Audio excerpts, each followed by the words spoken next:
Allah says, Bismillahir Rahmanir Rahim, those who listen to what is said and follow the best of it, these are the ones rightly guided by Allah, and these are truly the people of reason.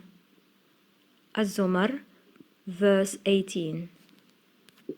Robert Crane, the Muslim from the White House. Dr. Robert Crane, the advisor of President Nixon who converted to Islam. Who is this man? He's Robert Dixon Crane. He was born on March 26, 1929, in Cambridge, Massachusetts, USA. At the age of 16, that is in 1945, he studied Russian at the Harvard University, hoping to become an international journalist. In 1948, he joined the University of Munich, Germany, where he studied sociology of religion. He wrote a book at that time on totalitarian regimes and on the spiritual dynamics of resistance movements against such regimes. In 1956, he got his bachelor from Northwestern University, Illinois, and his Juris Doctor degree from Harvard Law School. In 1962, he was one of the 4 founders of the Center of Strategy and International Studies. He afterwards started working in the Hudson Institute, the place in which he started becoming an important analyst. Crane accompanied Nixon along 5 years until the latter won the 1967 elections. Crane then got appointed to the White House. Crane stayed active in the political field until 1974, the year he left the White House to set up his consulting firm. In 1976, he became Bahrain's finance minister advisor. He moved to Bahrain to work on a 5-year development plan of the country. Crane said about Islam at first, "I got sickened by the religion, and I never thought about learning it. This religion is very primitive. I proposed Nixon to Islam as an alliance against communism. Even if it was nauseous, it was useful against communism." But this opinion and attitude towards Islam soon changed when once he lost the way while he was driving his wife to some place in Bahrain. They were invited by a Bahraini man who found them lost on the road. He took them to his house and offered them lunch.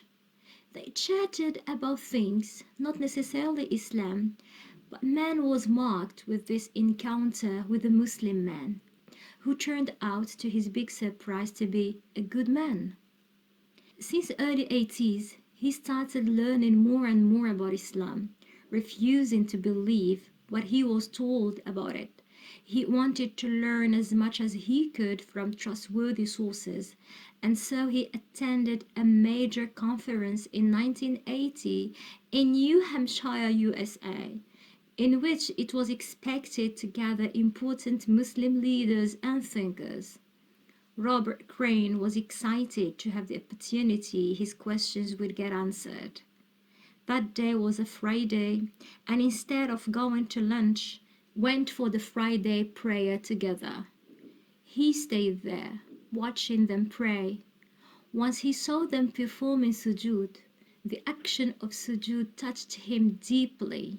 He was aware that they were prostrating to Allah and felt instantly that he also wanted to do so. And so he did his first sujood that Friday. He became Farouk Crane. Robert Dixon Crane reverted in 1980 to Islam and realized that he had been worshipping Allah since always. Alongside with his career at that time, as in 1981, he was appointed U.S. Ambassador to the United Arab Emirates by President Reagan. From 1983 to 1986, he was the director of Da'wah at the Islamic Center. In 1986, he joined the International Institute of Islamic Thought as Director of Publications. He co-founded the American Muslim Council and the founding president of the Muslim American Bar Association. In 1996, he founded the Center for Public Policy Research in Springfield, Virginia. He was hired to teach the How Policy is Made in Washington course in Qatar Foundation in the country of Qatar in 2011.